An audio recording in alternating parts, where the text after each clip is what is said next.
ដំណោះស្រាយព្រំដែនគូក្នុងនាមជាប្រទេសស្រឡាញ់សន្តិភាពកម្ពុជាគោរពនិងអនុវត្តយ៉ាងម៉ឺងម៉ាត់និងស្មោះត្រង់បំផុតនៅបទឈប់បាញ់និងស្មារតីក៏ដូចជាខ្លឹមសារទាំងស្រុងនៃសេចក្តីប្រកាសរួមថ្ងៃ27ខែធ្នូឆ្នាំ2025ជាពិសេសចំណុចទី3ដែលភាគីទាំងពីរបានឯកភាពគ្នាប្រគល់ភារកិច្ចឲ្យគណៈកម្មការចម្រុះខណ្ឌសីមាព្រំដែនគូ JBC ចុះវាស់វែងកំណត់ខណ្ឌសីមាប្រទេសទាំងពីរជាបន្ទាន់ស្របតាមកិច្ចព្រមព្រៀងដែលមានស្រាប់ដោយអនុលោមតាមអនុសញ្ញាសន្ធិសញ្ញា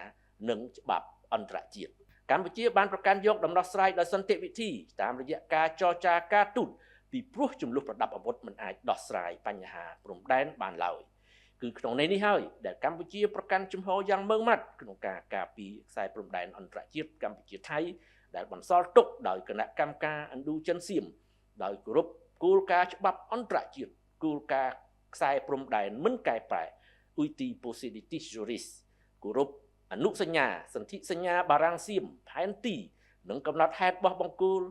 ព្រំដែនរបស់គណៈកម្មការបោះបង្គោលព្រំដែនឥណ្ឌូចិនសៀមព្រមទាំងកិច្ចព្រមព្រៀងនិងឯកសារពាក់ព័ន្ធនានាដែលភាគីទាំងពីរបានឯកភាពគ្នាកាលពីពេលកន្លងមកកម្ពុជាមិនទទួលស្គាល់ជាដាច់ខាតនៅការកែប្រែខ្សែព្រំដែនណាមួយដែលកើតចេញពីការប្រើប្រាស់កម្លាំងហេតុនេះហើយបានជារាជរដ្ឋាភិបាលកម្ពុជាតែងតែតវ៉ាប្រឆាំងសកម្មភាពរបស់យោធាថៃនៅលើទីតាំងដែលស្ថិតក្នុងដែនអធិបតេយ្យកម្ពុជាដែលពួកគេដណ្ដើមកាន់កាប់ដោយខុសច្បាប់ចាប់តាំងពីថ្ងៃទី27ធ្នូឆ្នាំ2025មក